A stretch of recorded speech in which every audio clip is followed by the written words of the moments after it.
Happy Thursday and welcome to week one of the college football season, as well as week one of Waaaay Offsides 2025 college football season.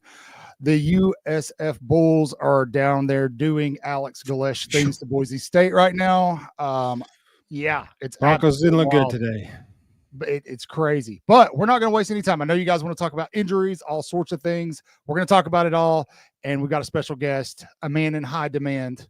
Very high demand. The GOAT of this industry, in my opinion, Mr. Clint Lamb.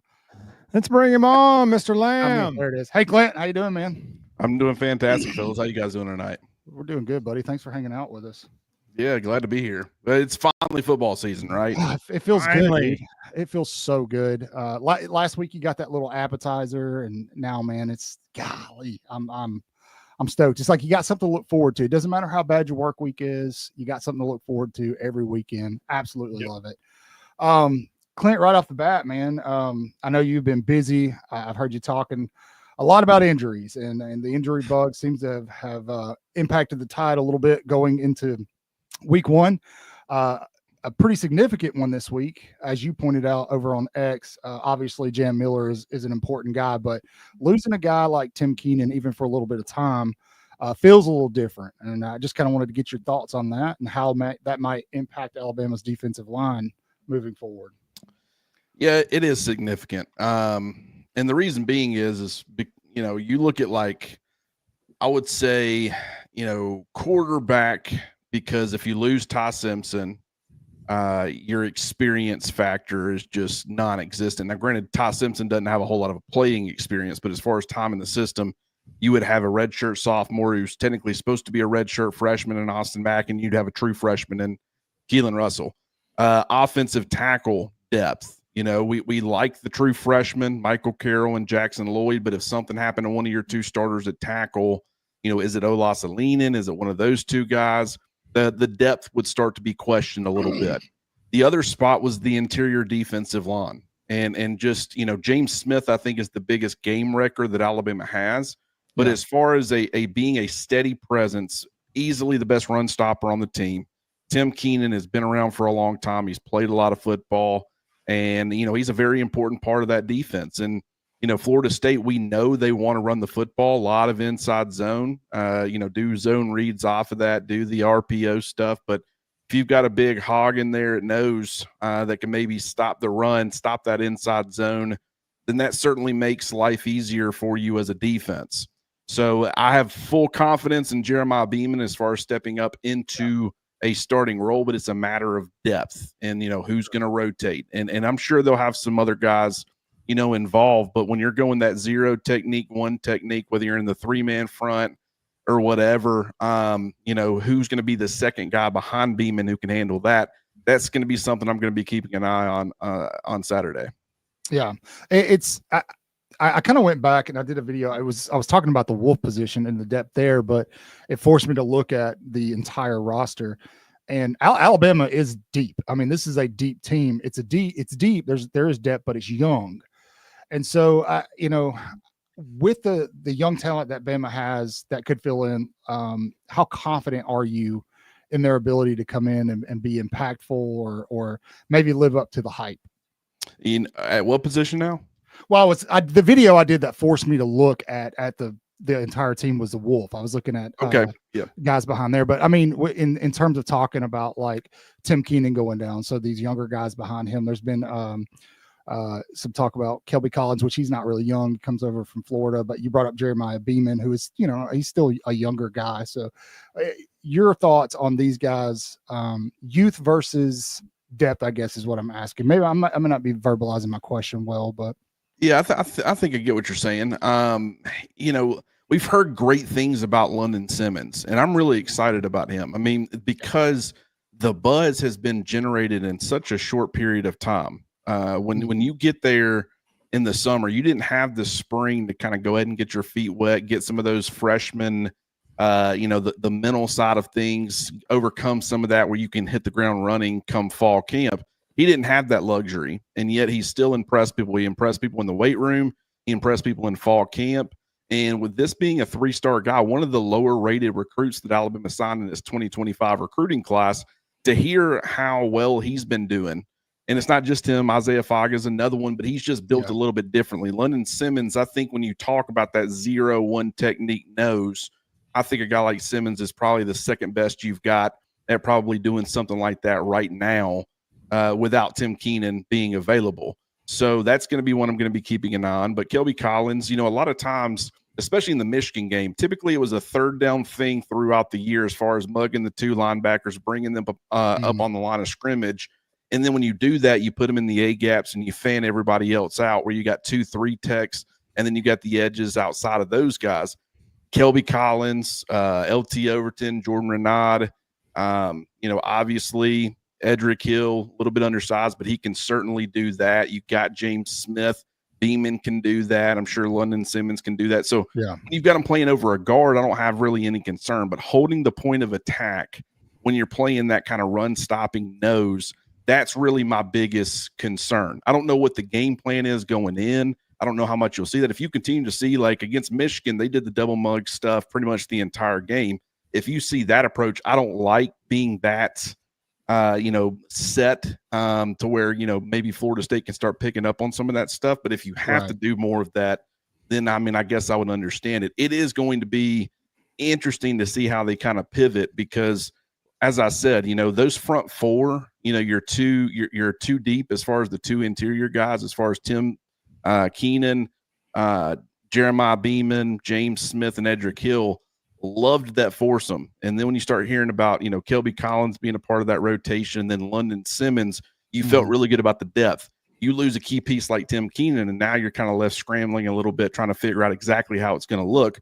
Not saying it's going to look terrible or bad. It's just a question mark for me going into Saturday. Yeah, especially when you consider the weather. And, that might force both teams to be a little run heavy. I feel like Alabama, that defensive line, they were a little susceptible to the run, especially kind of that inside run. So I think that's a fair assessment. And London Simmons was the name that I was trying to remember and kind of stuttering over myself. I understand. But, football, like Jackie says in the chat, injuries are part of the game. And I feel like Kalen DeBoer, after the second scrimmage, kind of came out and talked about that with the physicality that they were hoping for through camp and the fall, that they kind of were prepared for this. Losing anybody sucks, but in my opinion, we talked about the depth that Alabama has. It doesn't feel like it's anything detrimental to the team, offensively or defensively. I don't ever want to see anybody get hurt, especially guys that are, Tim Keenan, their leaders, Jam Miller, seniors. But I think Alabama's going to be Alabama. They're going to do Alabama things no matter what. Do you feel like that's fair? Yeah, absolutely. It's not – granted, I'm not saying Florida State can't win on Saturday, but I still feel really confident, regardless of what happens with the weather, that will create some concern. I think rain kind of it plays into Florida State a little bit more. And the way I put it on my show is, you can kind of walk your way through it. What does Alabama want to do primarily on offense? They definitely can run the football. I think they're going to be a better rushing team than Florida State because they just got the dudes to be able to do it. But primarily, they're kind of are I wouldn't say throw first, but they want to have volume in the passing game. Florida State, they're run first. They really want to establish the run. That's kind of their identity, and then play off of that, whether it be the quarterback or a stable of running backs. So, when you start talking about taking away the vertical passing game because of the weather, that would tend to play into Florida State's favor a lot more than it would Alabama's. You start talking about, some of the losses and injuries that they've had. Tim Keenan, run stopper, starting running back for Alabama, starting right guard for Alabama. That's more of a powerful people mover in Jaden Roberts, run game. So that plays into it. But at the same time, I've said all this with the understanding of, okay, this does lean FSU as far as compared to the way it would have been if conditions are great and everybody's healthy. At the same time, though, I just think Alabama's going to have too much. They've got weapons all over the place. If it does rain, they got receivers who can create yardage after the catch. You got to go with a quick passing game. You got various options you can go to there. Still think you're going to be able to run the football. So, I'm not overly concerned as far as Alabama being able to win the football game. What I'm trying to, the picture I'm trying to paint for fans is if it doesn't look like we've talked about it potentially looking all off season, don't freak out and say we were wrong. It might be a little bit uglier than we were anticipating. Don't freak out. Let's get to LA Monroe. Let's get to Wisconsin and Georgia before we start, passing any sweeping judgments on what this Alabama team is going to be based off of how they might look on Saturday. It's possible that they also just completely rout Florida State, and we're not even having this conversation. But I just want to prepare people was the point. Michael, you hear him? Did you hear what he just said, Michael? Michael, did you hear that? Hey, look, I was watching one of Clint's videos a few weeks ago. I was watching one of his lives, and there were people in the chat that were kind of comparing this offense to that 2020 offense. And I literally in his chat was like, I think we need to be careful with that. Like, and it's to his point right now. It's gonna be ugly for a little bit. We saw that. I felt like we saw that with the defense last year. Everybody knew the defense was going to be good, but it took a few weeks for them to kind of get their feet under them, especially in that secondary. And towards the end of the season, they looked phenomenal, and now we have these giant expectations for them this year. But I think we just need to be very careful with that. Now, Clint, in terms of the running backs, I'm not asking you who you think's who's gonna get the bulk of the carries or anything like that. I know you've talked to that till you're blue in the face on social media, but who are you excited about? Like, I mean, this Jam being out gives some guys a big opportunity. Who are you excited to see? Well, the number one guy for me was Daniel Hill, and to some extent that definitely still exists. I will say, based off of what I was basing a lot of the way I felt about Daniel Hill, the physical skill set, the fact that he brings a lot more versatility than you would think for a guy who's 6'1", 244 pounds, great receiver out of the backfield, can kind of do some different things to create some mismatches for him. I mean, I loved all that stuff, but it was based on the people that I was talking to back in the spring and everybody that I trust saying, this is a dude, I'm telling you.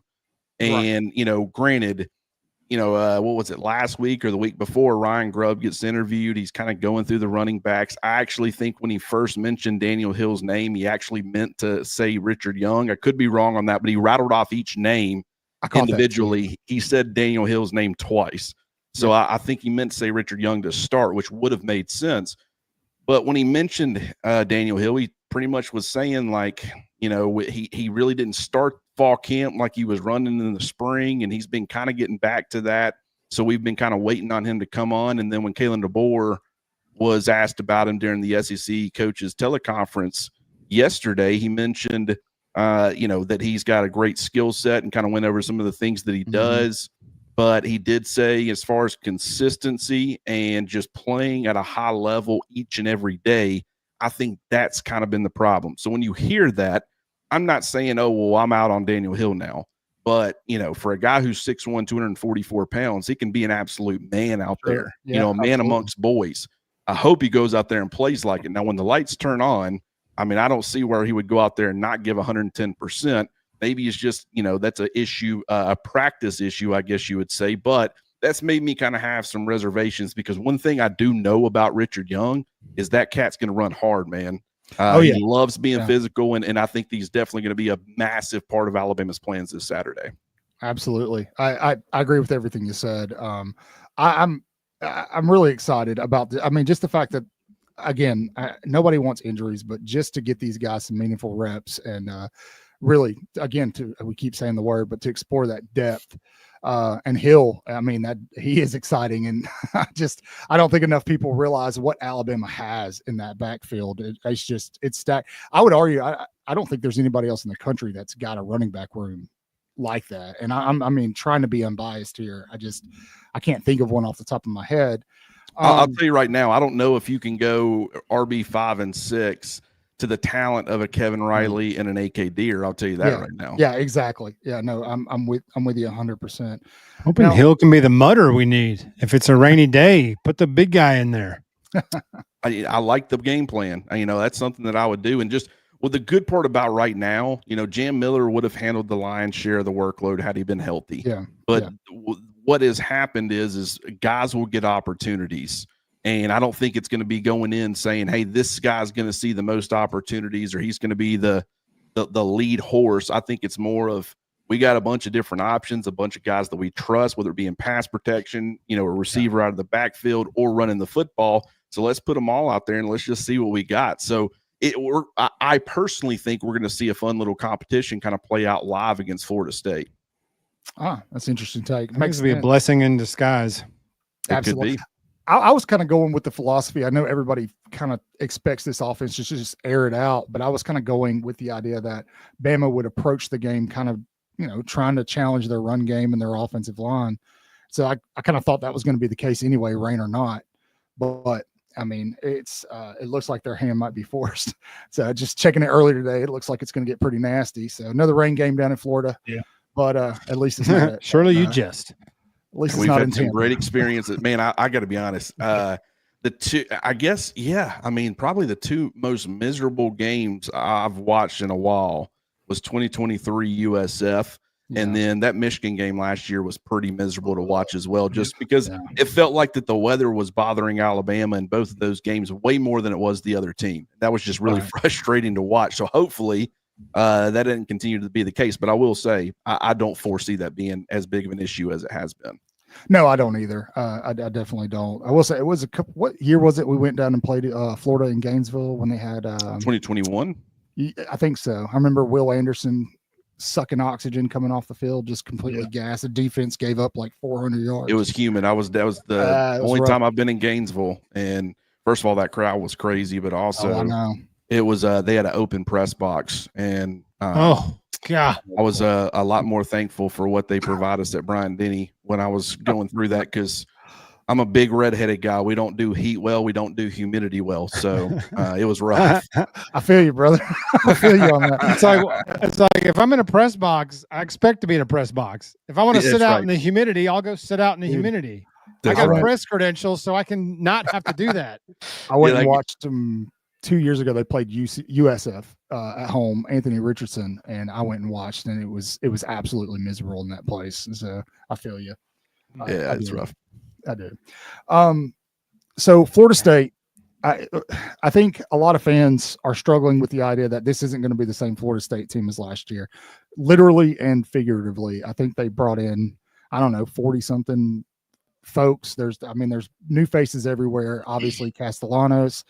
But to me, the biggest addition to this Florida State team is Gus Malzahn. Gus Malzahn was a thorn in Alabama's side. He was a thorn in Nick Saban's side. I don't want to say he still got it, but do you expect him to kind of be, tricky and slippery like he was when he was a head coach at Auburn? I think the number one thing is confidence, right? It's him being able to tell his guys, hey, I've gone against this bunch a lot. I've gone against some really talented Alabama teams, and we've been able to do some things offensively to really frustrate these guys. And so whether it's a different head coach and how much different it's going to look under Kane Womack compared to Nick Saban, just having that belief, being able to tell your guys, I think from their standpoint, it's definitely a confidence booster. And I fully would expect him to be able to throw some wrinkles. the thing about it is we haven't seen Gus Malzahn be an offensive coordinator and get to focus solely on being a play caller in a long, long time. So we know he's capable. He's been pretty capable even when he was handling head coaching duties. But we know now, I mean, look at Chip Kelly when he stopped being a head coach, goes to Ohio State. Now, granted, the talent discrepancy there is way different than Florida State. But, I mean, you're 100% right. We have no idea what to expect from the Seminoles because offensive coordinators new, defensive coordinators new, quarterback.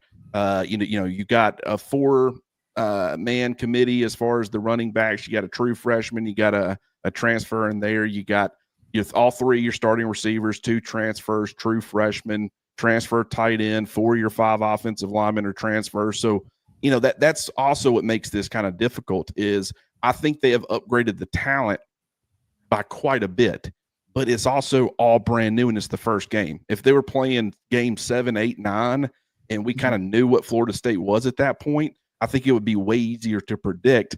I will say from Florida State's point of view, I mean, if they're able to bring everything together quickly by game 1, it will be a feat that not many others can accomplish because it normally takes a while for these guys to gel. Sure. And we saw, you talk about new offensive coordinator, new philosophy, new defense coordinator. Alabama went through it last year, and Kane Womack he spent the entire season kind of implementing his defense, getting guys comfortable. And now that he's entering year 2, he's going to be able to start rolling out some things.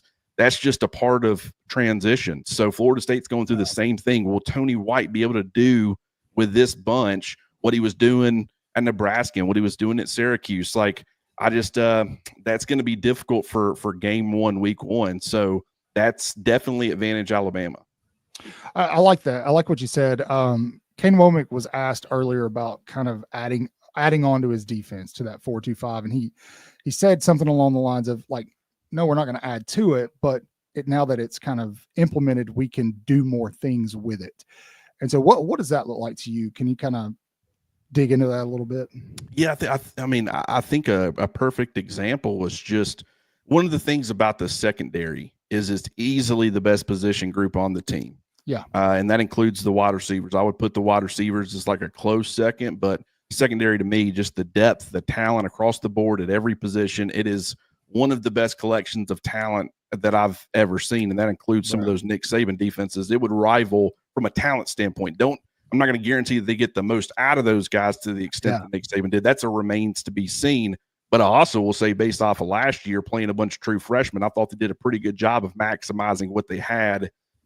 So if they continue on that trajectory, I would fully expect it to be fantastic. But the fact that it is by far the best position group that you have, figure out a way to get more of ththose guys on the field. And you don't have to do it through rotation. One of the things about Kane Womack is this idea of going through different various sub packages, dime and things like that. Yeah.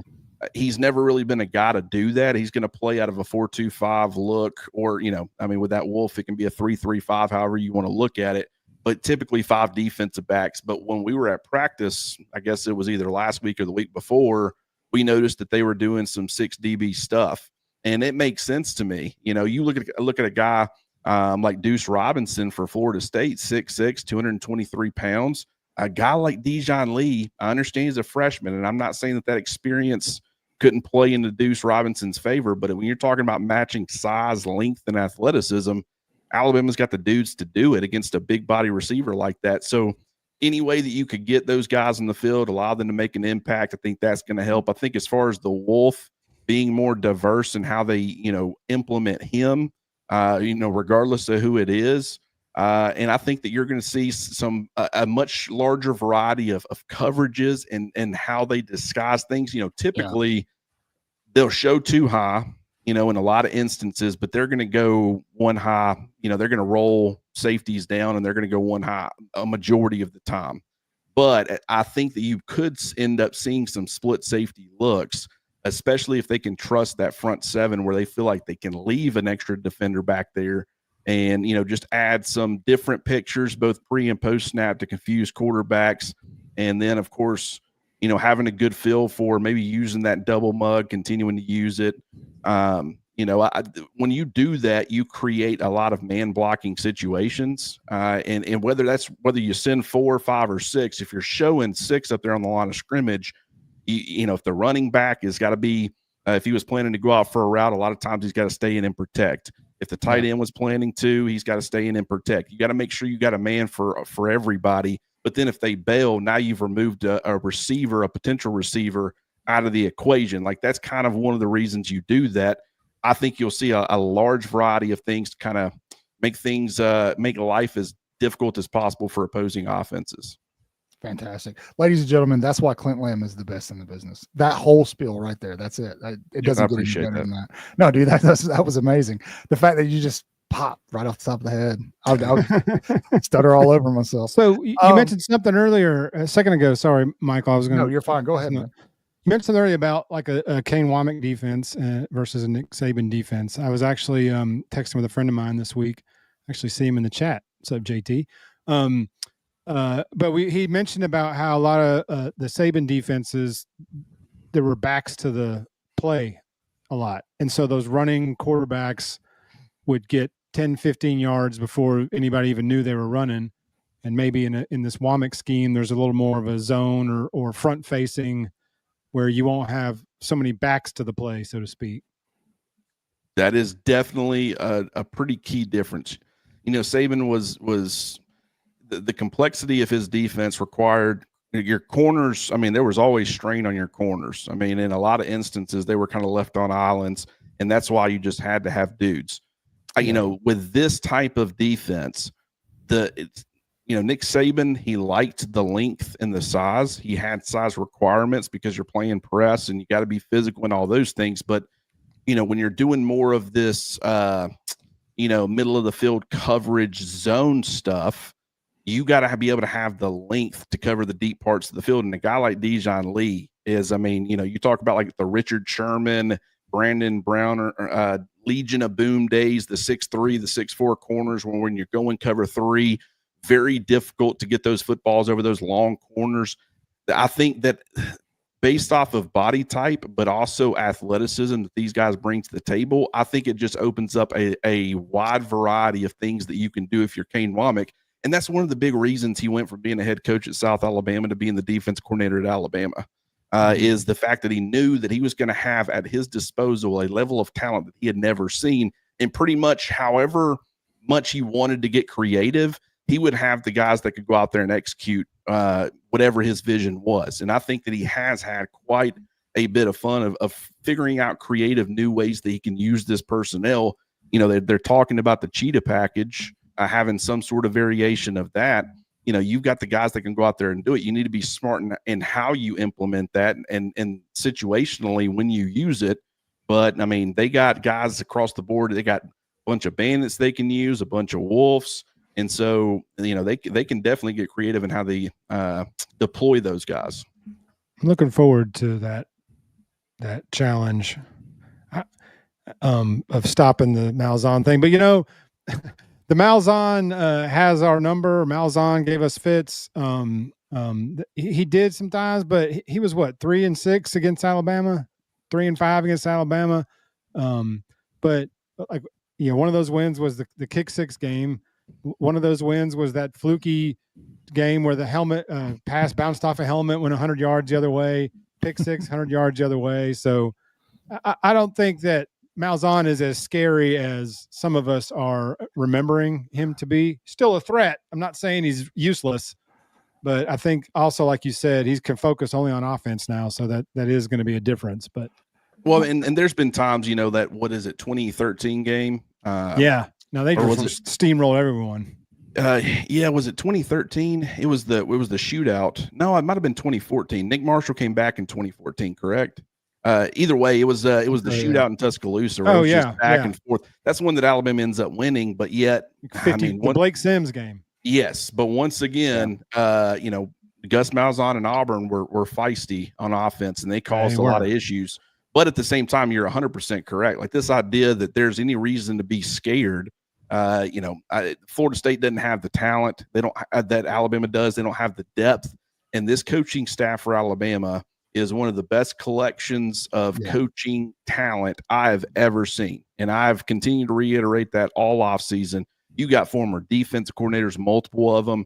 on your defensive staff. You got your offense coordinator last year and keeping that relationship with the quarterbacks, him going to be your quarterback's coach, and then you get an upgrade as far as your play calling, a guy who's familiar with Kalen DeBoer. You talk about, I mean, just across the board, incredible job. I mean, Chuck Morrell being, Kalen DeBoer's former defensive coordinator, and this is something else that I brought up. 2 offensive coordinators and 2 defensive coordinators that have been coordinators under Kalen DeBoer or on this coaching staff. I don't know that I've ever seen that before in my life. I mean, I'm telling you, as much as we talk about what we're doing is we're essentially saying, hey, these are some things, Gus Malzahn does have that familiarity and that confidence, and he can do some things to create some frustrating moments. But overall, I mean, there's a reason that I'm still picking Alabama and wouldn't be surprised at all if they still covered the spread. But it could be a little bit more of a challenging game than maybe some people think. Yeah, I'm with you, Tobias, in the comment section. Yeah, it's not about being scared of Gus Malzahn, Tobias. It's about, first of all, for me, it's about tempering expectations, because I think that's the key. A lot of fans think we're about to go into Tallahassee and score 60 plus, and I don't know that that's going to be the case. I think Alabama's capable of doing that. I just don't know that they're going to do it this weekend. That's a good point. That right there is exactly like, and that's what I struggle with. What I'm essentially doing is saying, hey, if you see Alabama struggle, keep an eye on these things. These could be some reasons why. Understand that the weather is going to, could potentially play into Florida State's favor a little bit more than Alabama's, where they can stay a little bit more comfortable in their offense, and Alabama has to win, not in a way that they can't win, because I think that if you go straight ground and pound, I mean, Ty Simpson's got mobility with his legs. You can have that +1 in the run game. Like I said, you can have that short, quick, passing game to get the football in your playmakers' hands, allow them to make yardage after the catch. I mean, we know a lot of vertical concepts are in this offense. They want to press you vertically, but if that element is taken out of the equation, does that force Alabama to go from some things that they primarily want to do to kind of having to turn to some secondary ways of winning? Yes, but Alabama's got the ability to do that. And one of the other things I've said about this offense, it's very 2022 Tennessee, where with not in how they call plays and stuff, they don't spread you out like that. It's not the same. But what I mean is they wanted to run the football, and they had the ability to run the football. If you gave them the right numbers in the box, they had the offensive line to move guys off the football, and they had a couple of really good running backs that could be very effective. They had tight ends who could be complementary pieces in the passing game. If you were lulled to sleep and were focused too much on the receivers, their tight ends were good enough to kind of pop you. They had a wide variety of bodies, big body guys that could win vertically like a Jalen Hyatt. And then they had a quarterback that can not only strain you with his arm and had the ability to throw the football, but he also added the +1 in the run game as well. It was just like a pick your poison, and that's what I think this Alabama offense could potentially be in 2025. It's just if, Mother Nature might take out some of those elements, at least for this game. But if Alabama's got to turn to some other things, I don't think that will be a problem at all. Well, what's the best friend for a first-time starting quarterback? A strong run game. Strong run game, strong defense. Yeah. Yep. And that usually helps. Those kind of go hand in hand. If you're running the ball, your defense is over there watching and, fresh legs. And it helps everyone when you can run the ball. Like everything is better when you can run the football, top to bottom. 100%. I agree with you. Well, Clint, I know you said you only had a short amount of time tonight, so we want to be respectful of that. Sir, please tell everybody where they can find you over on Cover Crimson. Yeah, Cover Crimson YouTube channel, and then all of my written stuff now is at A2ZSports.com.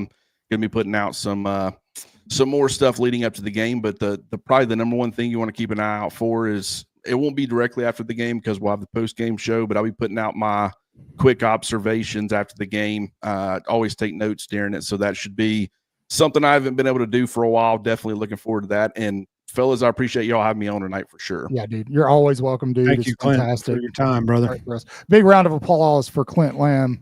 Roll Tide, Clint. Roll Tide. It didn't work. I had a sound effect. It's fine. All right, man, enjoy the rest of your night, man. Absolutely, but appreciate you guys. See you, Clint.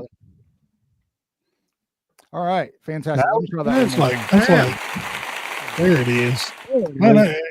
It's like drinking from a damn fire hydrant. Dude, no kidding. That guy, absolutely love it, man. It's a blessing to have him on. For everybody in the chat, welcome to Waaaay Offsides. That was Clint Lamb from Cover Crimson, not the other place that ripped off Cover Crimson. Just saying. If you got a problem with me saying that, I ain't hard to find. Shoot me a DM. Clint didn't say it. I did. So anyway, roll tide, everybody. We are so close to game day. I need to let it out of my system. Why are you being an asshole? Yeah, we got to be easy with the expletives tonight. Why are you being a butthole?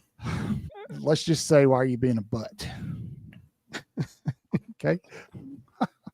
Welcome in to Waaaay Offsides. Again, that was Clint Lamb. For those of you who are here for the first time, thanks for joining us. Let me tell you a little bit about ourselves. We're just a bunch of dudes who got together, bought some microphones, and decided to start a podcast, and that turned into a YouTube channel.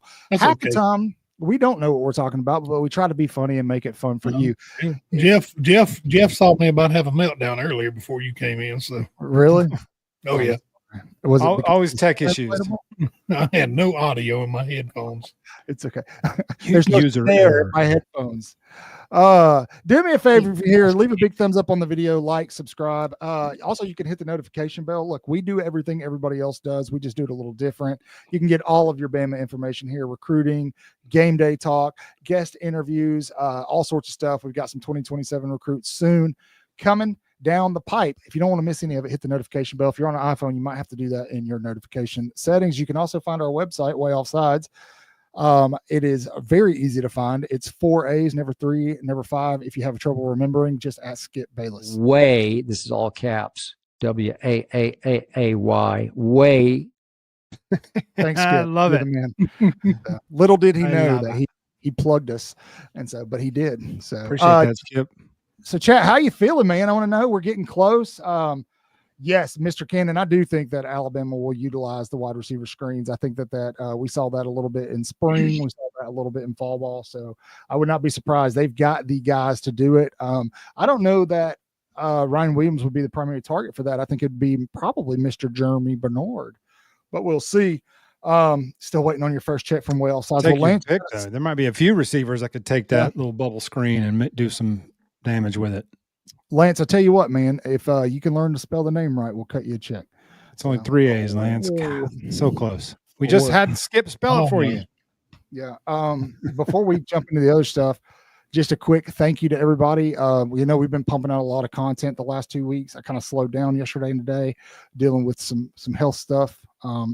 Big kudos to Jeff and Chris checking up on us and making sure everything's good, picking up a lot of my slack. You're my bros. Wasn't me. Right. I'm just trying to tell you I love you, man. I just 2025. Look, I bought you a Christmas decoration today. I'm gonna put it right on top of the house, right in the middle. You should. You got it. You got it with you? Yeah. Is it nearby? Show the chat. I got me a Cat Williams Christmas statue. Okay, Theo. Let's see it. Let's see where he's at. Oh. Come on, Santa. Mm-hmm. There it is. There we go. Got him just for you. That is coming. That's going on my roof this Christmas. So yeah, like we were saying, Alabama will head down to Tallahassee. They're already on their way there. It's going to be storming. They will be without a couple of starters. I don't think that is. I don't think that is anything detrimental, as Clint said, to Alabama's performance on Saturday. I did get some comments in some videos where people were like, "Hey, 1 minute you're really high on Alabama, the next minute you're talking about this isn't going to be a cakewalk." Which is it? It's both. Okay. And hopefully we kind of got that message through. Jeff, Chris is like, yeah, I know. Come on, guys. Back me up here. Look, all I'm saying is that temper expectations. You're right. Yes, we want to temper your expectations because, again, that talk of comparing this to that 2020 offense has been just swirling around. Yes. And that was extremely special. I'm not saying this team can't be good or close to that good, but the chances of them being that good are slim shady. Well, according to J. Will, Mac Jones wasn't any good in 2020. So we hope if Ty Simpson's even just good, we should be fine. I think Jay Will was just trying to rage bait you, man. No. Then he started talking about Tua. I could hear Jeff in the text message stomping his feet. Now, look, Tobias, you're absolutely he was right. rage baiting me and worked. Yeah, you're absolutely right. And the other side of this coin that I've been talking about a lot is that if you look historically at Kalen DeBoer in year 2, everywhere he's been, he has been successful, very successful. Now it's relative to the program he's at, but there is absolutely no reason that shouldn't extrapolate to what Alabama's going to do this year in year 2. And if you've been paying attention and listening to these player interviews, to the coaches and the staffs, even the recruits who were there and their families who were there this past summer, they've even said it on our show, the culture is much different and people are bought into what Kalen DeBoer's selling. And that is something, that's the big thing I think was missing in 2024. So I think there was one person keeping that from happening, and his name was Jalen Milroe. But I don't know. We'll keep rolling. So, we lost 100 viewers. Just kidding. He said something bad about Jalen Milroe. Well, they completed a pass in preseason, so all the "I told you so" folks are out too. Yeah, sure. Yeah. Yes, I agree with this. He'll be the best we've had since Sark, and I thought Sark was the best offensive coordinator that I'd ever seen that could dissect defense. Everybody talks about Grubb and DeBoer, and I've heard it all preseason. They're going to run their offense. They're running the same offense they had last year. Yeah. You just have the mastermind behind it now. Well, Ryan Grubb don't have as many RPOs as we had last year. Well, Ryan Grubb said it. He was asked specifically, how's the offense going to be different? And he said, look, we're not going to be a run-first offense. This is going to be a pass-first offense. He made it very clear that offense last year was handicapped. Their hands were tied behind their back in what they could do. They understood that Jalen Milroe wasn't consistent, and that limited what they could do with the playbook. That likely, and we don't know, verdict's still out, Ty still got to play the game, but assuming Ty's as good as everybody said he's been in fall, I think they're going to run, we say the same offense, but I think some plays are going to be thrown out, and they will have reinserted plays that they couldn't run last year. So we're getting more of the plays, not so much a different playbook, but more of the plays, because a lot of it involves intermediate, being able to throw intermediate balls and make quick decisions, and we've struggled there last year. Absolutely. Hey, can I ask you guys a question? This is a little off topic, but that's kind of what we do here. I'm watching the Nebraska-Cincinnati game. They're showing Patrick Mahomes and Travis Kelce. Do you guys feel like the Dylan Raiola mimicking of Patrick Mahomes is a little creepy and weird? What do you think? Never thought about it until you just mentioned it. Yeah, I mean, I don't. It's pretty strange, man. What's Chad, he doing? What do you think? I know you know, dude. Is that the Nebraska quarterback? Yeah, I don't care. I didn't really I mean, I don't pay attention to the Nebraska stuff. But what's he doing? Is he just wearing the same clothes? Oh, he dresses like him, haircut, does the celebrations every. At least he's doing it after Patrick Mahomes and not his brother. So you mean just like every 20-something in the South dresses and acts like Morgan Wallen? I don't know who that is. Not exactly. Not very impressive. So, we got a exactly. That's what he said. We got a member question here. All right, C-Dub. So does DeBoer open up more of the playbook this year? They showed some last year, but yeah, absolutely. Yeah, I think they were hindered and they could only do so much. I think you're going to see a lot more of it. Ryan Williams talked earlier this week about how he's being used differently compared to last year. He's being moved around a lot, and I think that is a product of this, being able to open the playbook and do a lot more than they did last season. Absolutely, 100%. I agree. Now, Ty's got to execute it. More stuff will be in there, but if he can't execute it, it's going to look bad, or it's going to look very similar if the quarterback can't execute it how it needs to be run. I'm not saying he's going to be perfect, but Ty's got to do his part for it to look like the full offense. And for Ty to do his part, the offensive line has to do their part. So that's where it starts. That's where everything. If the 5 guys up front can't do their thing, nothing else matters. Yeah, no, you're right. And that's what I'll be watching hardest on Saturday is that offensive line. I'm going to be watching them so hard. Hey, we have news. You guys, look, the past week, the boy watch. The past week, we've grown like 1,000 subs on YouTube. I'm exaggerating a little bit, but it's been fast. And quick. Thank y'all. And it's still going. Thank you guys. And because it's close to 500. It's up there though, seriously, for us. Because of that, we have decided to let Bill out of the cellar. He is allowed out. He will be back very soon. I know a lot of people are asking. Oh, thank you. And a lot of people have been asking where Bill is. Is he dead? What happened? He's alive. Sort of. No, he's close to anyway. So get ready. Old Man Stories will be back. I think Bill doesn't know this yet, so don't tell him. But I think we're going to bring Bill on for some special segments, and it's going to be like story time with Bill. You know, we have that whole running gag. Begging for. Oh my gosh, Lance! I remember this. Almost there it is. Story time with Bill. Yeah, so Old Man Bill will be back on the show very soon, probably within the week or the next week, and so you can hear stories about Alabama's victory over the criminals of Florida State. Yeah, Sewanee in 1892 and stuff like that. Yeah, we're going to give you all the Bill. You're going to get all the Bill you can handle, Jay. Dude, Bill's going to be here with his dangling white iPhone headphones. Okay. I didn't know where that was going. I didn't either. I set up a whole joke and I thought Jeff was running with it.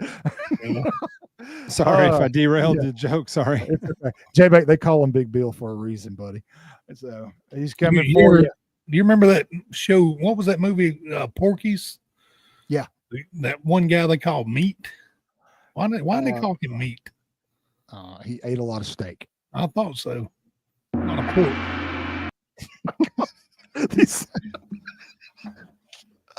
We can't use the sound effects if we're just going to laugh every time. Sorry, I got to close that menu off. Yeah. Oh, hey fellas, do you guys want to do some hot takes before we get into picks? Yeah. All right, let's run that thing. Hot takes coming at you, folks.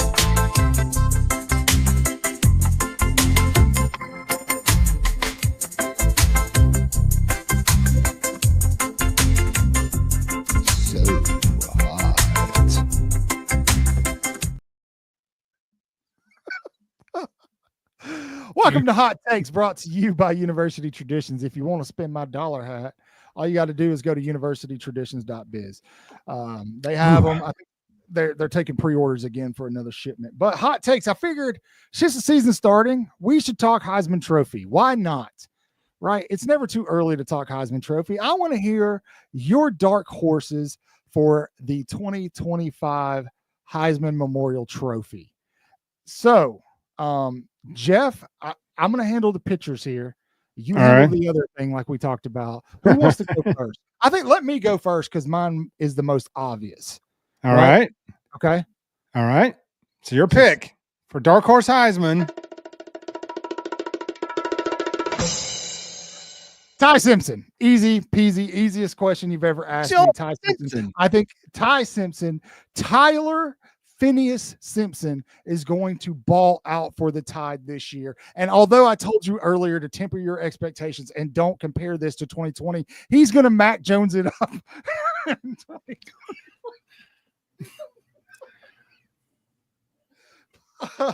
I can't do it with a straight face. Yes, Ty Simpson. I think Ty Simpson will be in the discussion later on in the season. I think his actual invite to New York will hinder on that LSU game.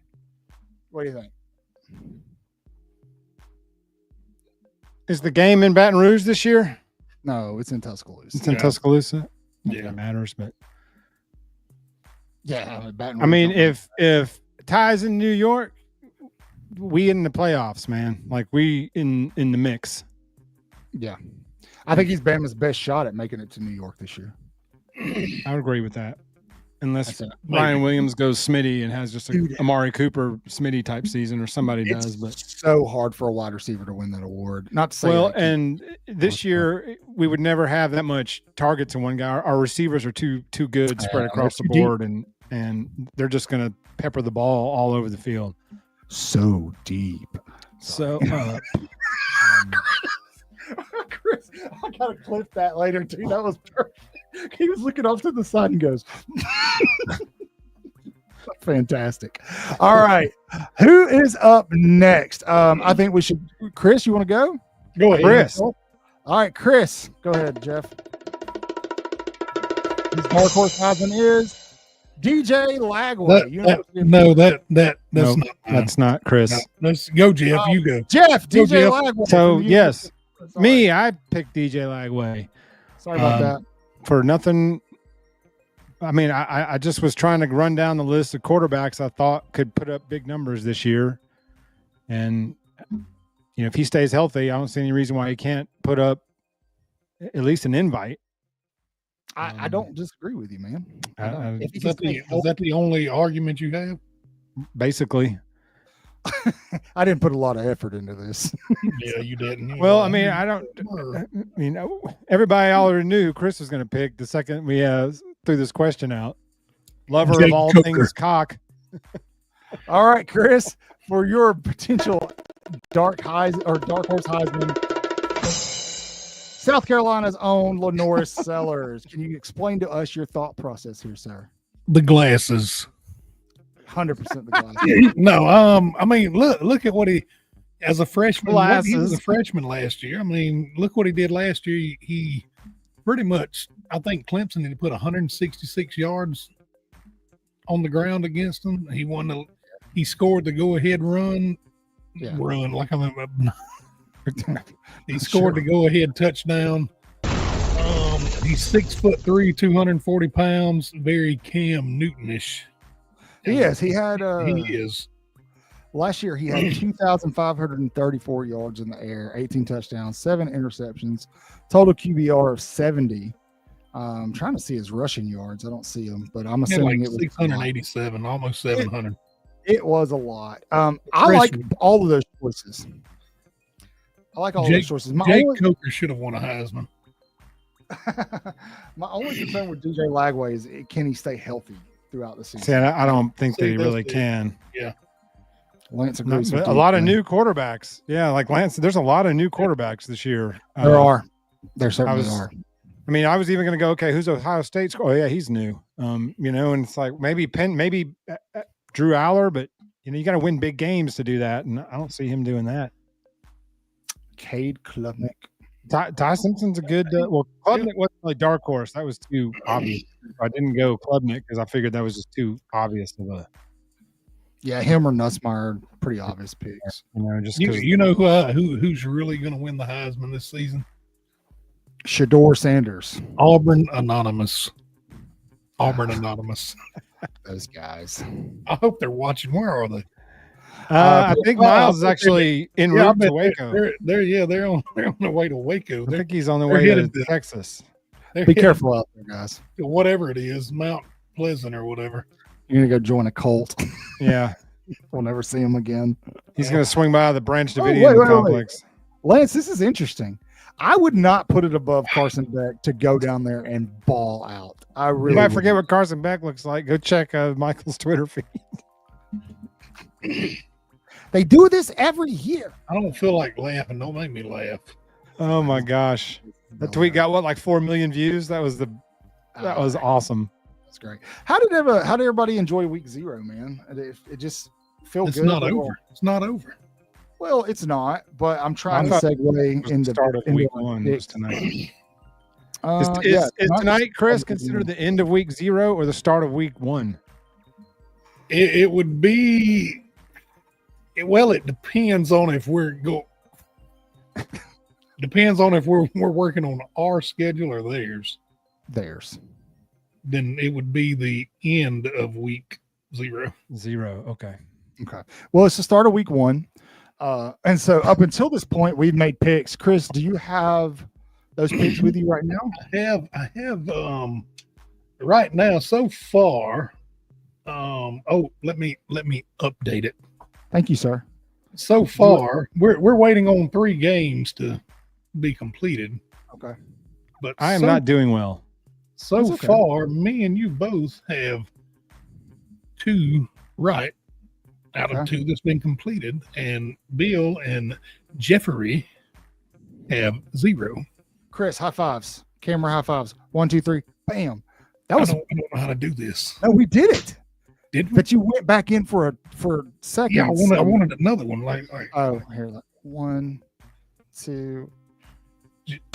Anyway. Good night. Good night. We love you. We'll miss you. We'll see you Saturday. See you, Bama Rockstar. All right, When did we get ice cream? I don't know. Let's do some picks. You guys ready to do some picks? Not yet. Not yet. What do you want to talk about? I'll be ready in just a second. Okay. I got some. Did we get? I don't know if we dove into this last week, but the new scheduling with the nine games and 3 common opponents. Yeah, we talked about it a little bit. Yeah, we did. I don't know. I like the 9 games. I'm not really keen on the 3 common opponents. I got drugged by Uncle Lou for not respecting rivalries, but we don't have 3 rivals, so I don't understand what he was talking about. I would prefer 1 or 2. You know, give me Tennessee and somebody else. I would like Auburn to go make their own legacy and not live off our teat for like they've been doing for the last 100 years. I mean, every Auburn accomplishment involves Alabama. So I would like for them to just go off and make their own legacy and stop living off playing us. That's been their whole identity, is wrapped up in playing us and beating us. And so I was wanting it to be like 1 or 2 games and give us Tennessee and somebody else or something. But you know, the state legislature or whatever, I think that game has to be played. Yeah. The You know what Alabama game does, I would love to get every year? Georgia. I would love to play Georgia every year. That would be cool. Like on 1 or 2 commons, though. I don't want 3 commons and us get, Tennessee, LSU, Georgia, because that's just creates more schedule imbalance. But like Tobias said before, like ESPN's not going to pay, it didn't cut the check for billions of dollars to get Bama, Mississippi State at 11 a.m. So they're going to, I think ESPN's going to march in and say, here's the games you're going to have. Here's the common opponents for these teams since we run this stuff. We're calling the shots. We decide the kickoff times. We decide the games. Here's your 3 common opponents, each of you. Move along. Yeah. Is that what's going to happen? Is that really what it's going to be? I don't know, but I have questions about this. Brisket? How is brisket a Texas thing? Is he saying Lance? Are you saying brisket's a Texas thing or Kroger? I need to know. I mean, I've cooked brisket here.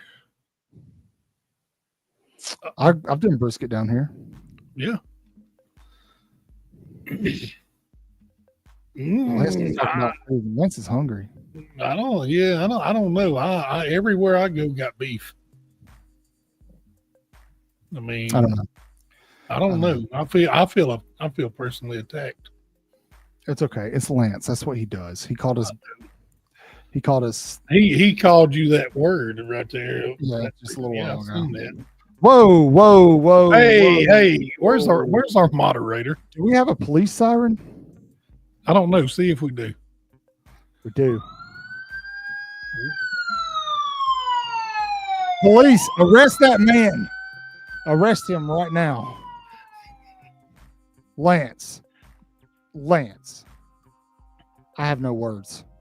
All right, let's talk about picks, guys.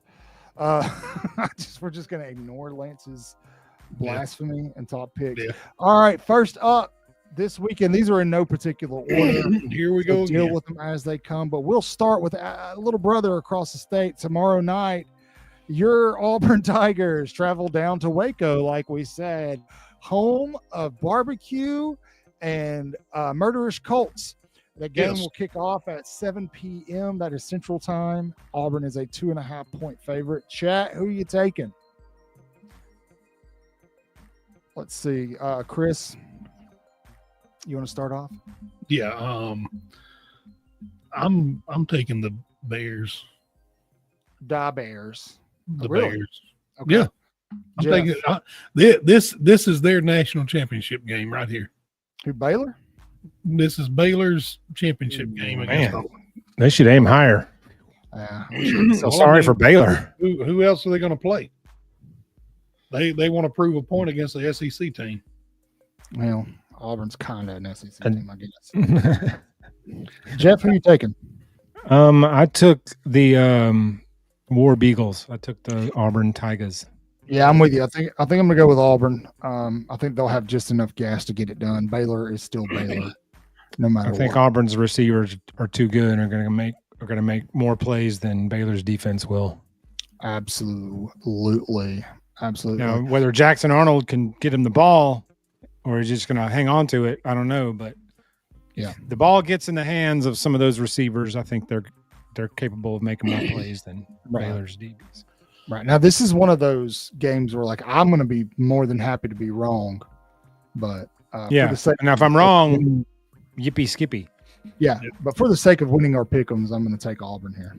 Same. So, all right, fresh off of that game, we've got, and I think this is going to be a sneaky good game here. This matchup, I think this might be the game of the week.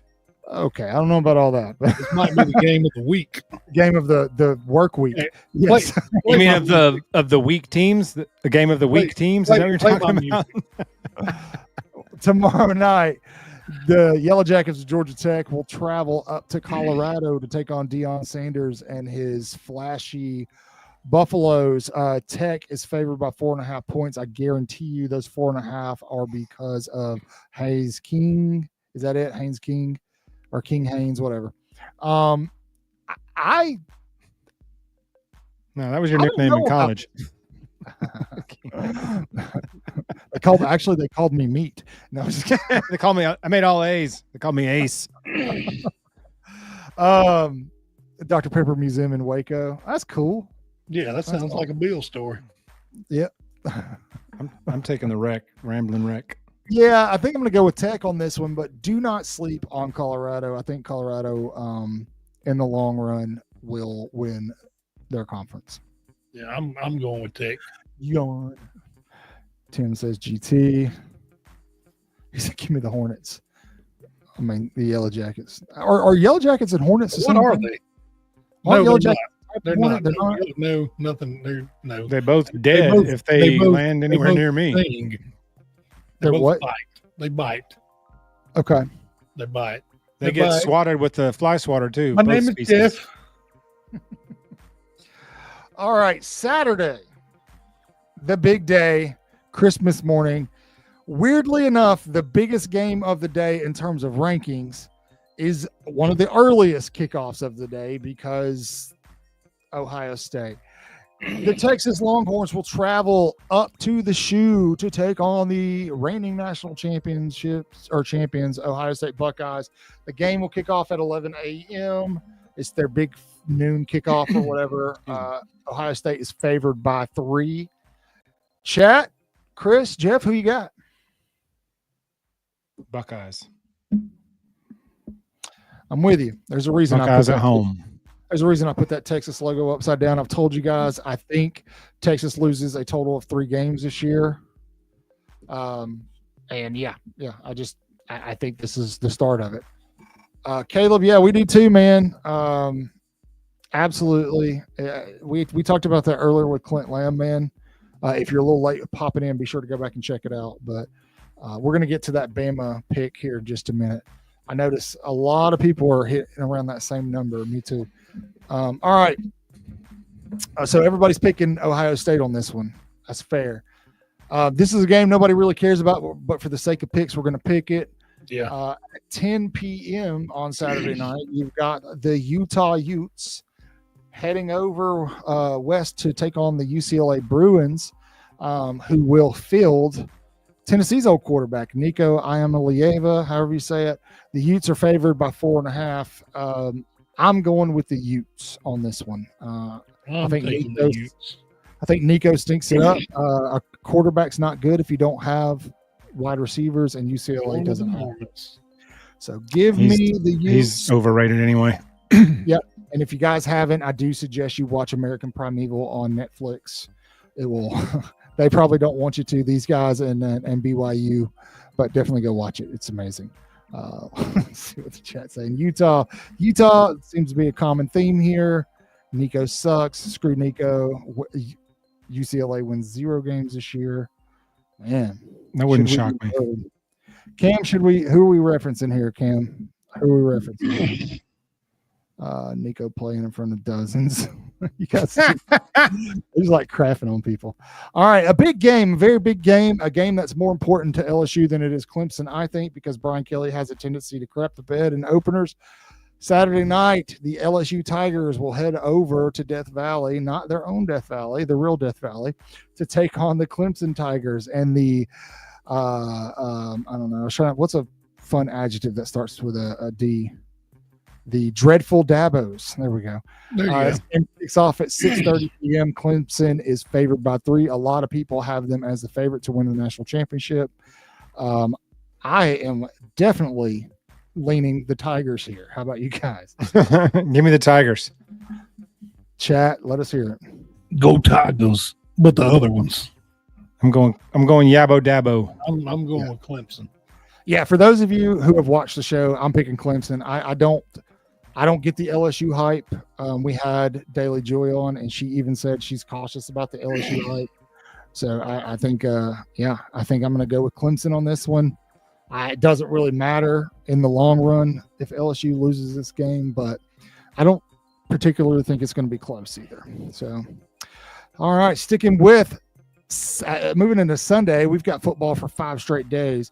Sunday afternoon at 2 p.m., the Hokies of Vitek will travel over to Columbia to take on Chris's Darkhorse Heisman Trophy candidate, Norris Sellers, and play a little beamer ball with the Cox over there in South Carolina. Cox. SC is a 9.5 point favorite here, and I think it should be bigger. I think you should take the over. I think they cover by 14. Yeah, give me the Gamecocks. I'd say jump in here, guys. Yeah, Help me out. I'm taking the cock. You listen, all these people are so perverted. Thank you, BD James, for just saying SC and not saying ridiculousness. I appreciate you. You said it needs to be bigger. Meat. Sunday night, your national championship runner-up will head down to Miami. Benito. Yeah, to take on a newly Mr. Portal is from Miami. They'll be taking on the U of Miami, heralded and led by the infamous Carson Beck, who is now reunited with his girlfriend, but he still looks like a sloth. Notre Dame is favored by 2.5 points here. I'm having trouble with this one, to be honest with you. What are you guys leaning? The U, okay. The U. Catholics Chat, versus convicts, baby. I'm going convicts. Chat, what do you got? Okay. Canes, Notre Dame. Canes. Dude, I was hoping the chat would be leaning really heavy on one so I could just pick what the chat picked. Lance is actually right, but out of the two severely overrated programs. Yeah. I did a video before last season about programs that the media hypes up every year and they're never that good, and both of these were on it. We did that because I made all those graphics. Oh yeah, you were on there with me. I remember. Yeah. All right, we did do it. Sorry, Jeff, I forgot. I'm going to go with the Irish. Give me the Irish here, just to be different. Oh, the Irish. Just to piss Bill off. It's South Beach. Yeah, because Bill absolutely hates Notre Dame. I don't know. This is not Saturday. This game is actually Monday. I apologize. Yep. TCU will travel to North Carolina to take on Bill Belichick, who the 74-year-old just announced his as father, an expected father, soon to be father with his girlfriend. It's not his. Jordan Hudson / manager, who is also calling shenanigans. No, this is true. Who is also trying to trademark the term gold digger. Or maybe I got no 3. Who knows? But I'm pretty sure this is real news. Pretty sure Kanye West has the mark on that. TCU is favored by 3.5 points. I'm taking the Horned Frogs, the Horny Toads. I took TCU. I couldn't tell you the first thing about them. I just know that Bill Belichick's a hype. I'm going with Belichick because he can get it up. Obviously, he's got a baby on the way. All right. Also on Monday at 11 a.m. But that ain't the father. The early game, you've got the Mississippi State Bulldogs, the mighty Bulldogs of Mississippi State, and Jeff Lebby will head over to Hattiesburg to take on Southern Miss. For those of you who don't know, this is the alma mater of one Brett Favre, but they are far removed from the days of Favre. And the alma mater of Jeff Kelly, who is producing 4 and 5 stars players in Saraland. That's true. This is also the team who Tyrone Prothro made that ridiculous catch against all those years ago. So Mississippi State is favored by 13. Give me the Bulldogs and give them to me by 21. Give me Mississippi State. All right. Just for the sake of who Southern Miss had speak to their team yesterday. Who would that? Was it Brett Favre? That would be Coach O. Coach O showed up. Coach O? Talking to Coach Southern O Miss. was in the black and gold. So You know, if we need a defensive line coach, I hope DeBoer calls him. even though Warren State is favored by 13, I'm taking Southern Miss. Hey, you know, Coach O said he's ready to come back. He's got the itch. Yeah. So Decided if if we he have wants an opening on the defensive line staff, that's a call we need to make. He said, I got the itch. I said, he wants to be a coach again, or he needs a shot of penicillin. He got the itch from one of them Louisiana girls. Yeah, that happened. New Orleans lady. That too. His gumbo just ain't right. Nobody All right. wants, Gumbo Fisher, Lance. That's right. The game everybody's waiting to pick, the one we're all waiting to see. Who will FSU be? Who will Alabama be? At 2:30 Central Time, 3:30 my time on Saturday, the 30th, Alabama will take on the Florida State Seminoles. Both teams will be starting a new quarterback. FSU will be starting a lot of new players. They'll be starting 5 brand new offensive linemen who are veterans but have never played together. Bama is favored right now by 13. Bama will be without Tim Keenan, Jam Miller, and likely Jaden Roberts. It doesn't matter. Bama wins, in my opinion, 34-17. Is that regardless of condition? Are you? If it's raining, like they say it's going to, I'm thinking more like 24-17, 27-17, something like that. Maybe. I Bama Maybe 24-13. It's going to be it's raining. If it dries up, I think we'll cover. I think we'll win 34-13. Right now, it's 88% at 2:30. Yeah, with So, thunderstorms, so this could get delayed as well. We could be looking. In the rain, I'm taking 27-13 Alabama. I'm going to say Bama by 21, rain or not. Love I it. like that. Love it. Yeah, I've got no problem. I think Bama, to Clint's point earlier, I think that Bama's roster is just going to be too much, even if Florida State is better than they were last year. No, Lance goes 0 for 3.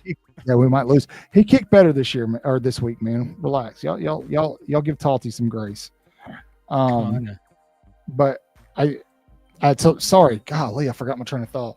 To Clint's point earlier on the show, I just the talent's going to play out here. Alabama's going to win the game.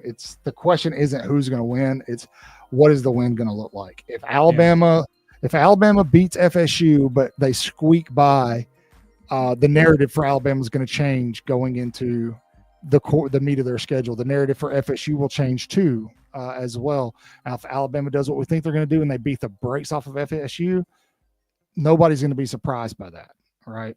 So, another good point, Jay Bake. I like that point that the rain's going to impact Castellanos more than it will us. Probably, it's possible. Yeah, I was about to say nobody's talking about the rain affecting Florida State. It's all like, well, because of the rain, Alabama is going to be unable to do X, Y, Z, and it's like that. Florida State's got to play with a wet ball and a muddy field too. Well, I think a lot of Alabama fans right now are kind of shell shocked from last year. Still, and they don't understand what actually happened. Yeah. If you try to put it into perspective for them, they don't want to hear it. Like the fact that Alabama went 9-4 last season is pretty crazy. Like that is above what should have happened. And so I'd agree with that. This team is a lot better than people realize. They like we said earlier, they were very handicapped last year in what they were trying to do. You're breaking in new coordinators, new defensive coordinator, and brand new defense. You're swapping your defensive scheme. Lost 30 players. 30 players left. Yeah. absolutely. 30. And then you lose Nick Saban. They still go And your 9-4. best defensive player. Yeah, they still go 9-4, 9-3 in the regular season. We're knocking on the door to the playoff. Get through all that mess, that initial mess. They still sign a top 3 recruiting class. They don't lose anybody to the spring portal.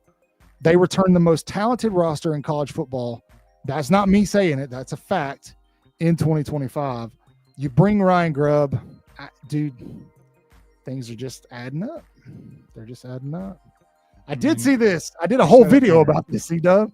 Go check it out when you're done here. I did. It just, when the thumbnail just says wet balls on it. With a picture of Chocolate salt. Enjoy it, yeah. Hey, everybody. Anyway, can't do that. We'll get copyrighted. So there has not been. And some of the problems that they had last year aren't things that are going to get fixed in one season, in 8 short months. Clint kind of alluded to that, but I don't think he wanted to say it out loud. But this is going to be a different team. It's going to be better than it was last year for FSU. But I just, talent-wise, even at the coaching level, talent-wise, I just don't think they've got it. And Clint nailed it too. How good this staff is. Yeah, I mean, and all I could think about when he was elite talking about staff is how excited like you guys were. Remember how excited Bill was when they started announcing staff hires, and we were all kind of like, And Bill I don't know who like, that was. And Bill was all wound up, like I was all like, excited. no, he's like, this is fantastic. Yeah, Bill was right. I was like, I gotta trust you because I've never heard this guy's. Bill was right. I know Chris knew long. This is funny. This is actually the name of my fantasy football team is Sweaty Balls. Of course it is. Eat Sweaty and his sweaty balls. All right. On Monday morning, the elephant is going to have a conversation about his program. That house is burning down. Bama's not winning. Okay. Of course, All right. I should have retired about 5 years ago, but okay. Who is that? That is a FSU fan. Who is that? Bake. Get them out of here. I don't want them in here. Get them out. Kick them out. What? Who? Not them. That Take that comment off the screen. He's going to old meat feeder right there. It's J-Bait. It's J-Bait we're talking about here. We're talking about that whatever, that Tallahassee fan. Get them the hell out of here. I'm trying to find the Tallahassee fan. Untreated. Roll Tide beat the Knowles. Is that the one you're talking about? No, what? No. B Ryder. Yeah, Jeff, are you eating gummies? J-Bake is. J-Bake's asleep. No, he's not. I promise. This is what untreated syphilis. This is what untreated syphilis will do to your brain. What is Tally? Is that supposed to be a nickname for Tallahassee? Tally is yes, that's Tally. Yes. That's what I call my tallywhacker. Yes, this is what people with hepatitis call Tallahassee. Yes. So go get your STI checks. That's why they boys and call girls. them Very Tally. important. So I hope you're wrong. B Ryder. Hope you're way wrong. Yeah, we'll see. I look, if he comes back and Alabama drops, go ahead, J-Bake. I'm about to say we're gonna have to let him host the show if we lose. He's got to let him host the show. Here's all of it. It's yours. You can have it's it. all yours because we know nothing. So anyway, all right, guys. We will be doing reaction shows. When are we doing a reaction show, Chris? Jeff, can you put us back to normal? Please? I don't know. We talked about it. I just can't remember. Are we doing that on Sunday night, Monday night? Well, we said we don't want to do it Sunday because of the NFL. Tuesday night. Tuesday. That's when we said. So yes, we will. Look, there's a chance that we'll pop on live on Saturday nights. If I was about to say reaction show should be Saturday night, not 3 days later. We were talking about like a recap for the week. Yeah, like a wrap up. The problem is if there's like a good show, another good game on. I love you guys, but I'd like to watch that too. You know what I mean? And so, I mean, it wouldn't be a 3-hour show. It would really be like a 30-minute bang instant reaction. We'll see. But we will be having. Sorry, Jeff. We will be doing the weekly wrap ups on Tuesday. We'll continue with our regular live shows. We may move the regular live shows to Friday night. We'll see what that looks like over the next couple of weeks. We're trying not to compete with the NFL, so we'll see how that goes. But you guys keep talking about us, keep telling your friends about us. Y'all are fantastic. We like to get on here and cut up and just try to be like, act like we know what we're talking about. Yeah, he said, "See you in Tally." I'm still processing everything Clint said earlier, so it's okay. We'll have to go back and rewatch it. He said, "I stand by what I said. See you in Tally." It's Tallahassee. Joyless murder ball is commencing. Probably doesn't know how to spell you Tallahassee. be sure to come in here Tuesday night. Joyless murder ball is happening. Yeah. Well, Lance, we'll have one with you. Tell me, what kind of cigars do you smoke, Lance? Yeah. Before we close out, I got to know the answer to that question. We need to talk more about cigars. We could bring back blowing smoke. Yep. Just do a show having cigars. Yeah. Good. Anyway, all right, let's go ahead and wrap up for the night. He's a Fuente man. I'm a Padron guy myself, but that's fair. No. So, I had a few Fuentes in my day. I prefer the Opus X. Chris likes Cohibas. No. I'm actually. I need better than that. Really, even though it's been years, I'm still high on the Perdomo 20th. Yes. So, Nick. I know Nick. I know Mr. Perdomo. I know him. Santa, I know him. He's got family. He actually has family that graduated. Or is that Mr. Patel? Which one is it? No, it's Nick. Perdomo, right? Yeah, he's got folks that graduated from you. Yeah, his daughter and I believe Nick Jr. Yeah, he also makes Alabama. Makes the RTR cigar, right? He does. Fantastic. Look at Nice. See, now you know. We'll be at the Tennessee game. I don't know. I may be there. I will say, Chris, are you still planning on going to Tallahassee this weekend or no? Okay, that's good. So I want to go. I just don't know if my health can hold up being out there. Yeah, we don't need you out because you'll have. You don't need to come back with Hep C. Getting over what you're. You don't need to be on a billboard. No kidding. I'm not gonna lie, dude. I've been struggling like this last 20 minutes. That's why I'm kind of like, listen, I'm hurting. So yeah, I'm okay, everybody. I'm not dying yet. So, all right. So we'll hop on at some point in time this Saturday. You guys, please be sure to continue to like, subscribe, do all the things. It helps us out. We can keep bringing content to you. Y'all are the best, man. This is a lot of fun. We get very best and just have a good time. And it's the awesome. fact y'all put up with us for this long every week is a testament in its own. So there's nothing we could say to thank you enough. But I think there's a lot of them that just 90 turn it on minutes and of your walk week away. is beyond. A lot of them just turn it on and walk away. And they're like showering, taking a crap. That's fine. That's fine. Yeah, just turn it on if you need to. Absolutely. So if you hate us, just turn it on. You can mute it and just go in the next room. Yeah, trust me, we're more entertaining than a lot of the content you're going to get out there. We try to be at least. So, thanks for hanging out with us. We hope that you guys have a very blessed rest of your week. As always, roll it. Almost messed it up. Say your prayers. Wash your hands. Read your Bible. See, I don't feel good. Brush your teeth. Horns down. Brush your teeth. Beat Auburn and LSU and Tennessee too. Roll Tide, y'all. Roll Tide.